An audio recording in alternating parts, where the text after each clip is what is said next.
নমস্কার বন্ধুরা, welcome to Soma simple kitchen. Soma রান্নাঘরে আমাদের আজকের রেসিপি বাচ্চা থেকে বড় সকলের জন্যই একটা স্বাস্থ্যকর রেসিপি, সেটা হচ্ছে আলু কোয়াশ দিয়ে হালকা পাতলা শিং মাছের ঝোল। তো চলুন দেখে নেওয়া যাক আমার আজকের ভিডিওটি। এখানে আমি 4টে শিং মাছ নিয়ে নিয়েছি। মাছগুলোকে আমি খুব সুন্দর করে পরিষ্কার করে ধুয়ে নিয়েছি। তারপর এখানে দিয়ে দিচ্ছি সামান্য পরিমাণ হলুদ আর নুন দিয়ে মাছটাকে খুব ভালোভাবে মেখে নেব। শিং মাছ যদি নুন দিয়ে ভালো করে ধুয়ে নেওয়া হয় তাহলে মাছের যে পিছল ভাবটা সেটা থাকে না। তারপর একটা গ্যাস ওভেনে আমি একটু কড়াই বসিয়ে দিয়ে কড়াইটা যখন গরম হয়ে যাবে এখানে আমি কিছুটা পরিমাণ সর্ষের তেল দিয়ে দিব। তেলটা যখন গরম হয়ে যাবে তখন নুন হলুদ দিয়ে মেখে রাখা শিং মাছগুলো দিয়ে আমি একটু ভেজে নেব। এই শিং মাছগুলোকে আমি একটু হালকা করে ভেজে নেব, খুব বেশি কড়া করে ভাজার দরকার নেই। দু সাইডে আমি খুব ভালো করে মাছগুলোকে ভেজে নিচ্ছি। দেখুন,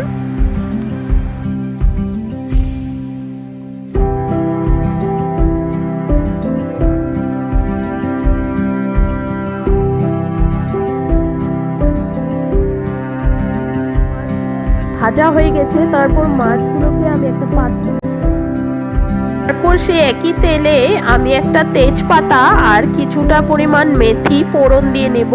ফোড়ন থেকে যখন সুন্দর গন্ধ বেরোবে তখনই আগে থেকে টুকরো করে কেটে রাখা কোয়াশ আর আলুগুলো তেলে দিয়ে দিব। দিয়ে একটু নাড়িয়ে চাড়িয়ে তারপর এখানে আমি দিয়ে দিব 1/2 চামচ পরিমাণ নুন আর 1/2 চামচ পরিমাণ হলুদ গুঁড়ো দিয়ে সুন্দর করে আলু আর কোয়াশটাকে ভেজে নেব।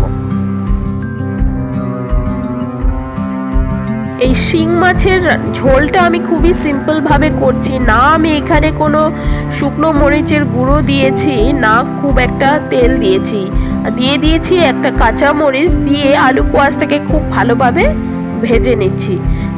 খুব সিম্পল ভাবে করছি যাতে কোনো অসুস্থ মানুষ আর বয়স্ক মানুষও এই রেসিপিটি ট্রাই করতে পারবে।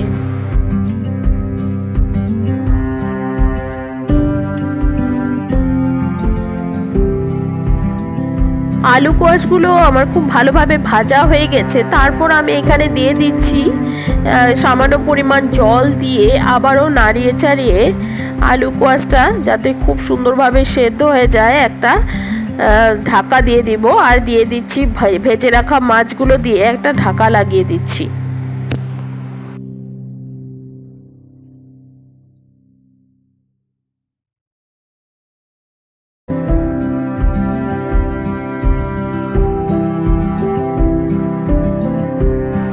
কিছুক্ষণ পর ঢাকা খুলে আমি দেখে নেব যে আমার আলু কোয়াশগুলো সেদ্ধ হয়েছে কিনা।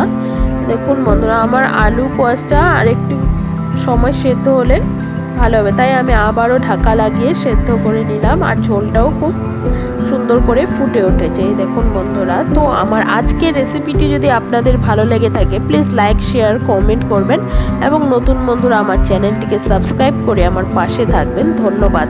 আজ এ পর্যন্তই, ফিরে আসবো অন্য কোনো নতুন রেসিপির সঙ্গে।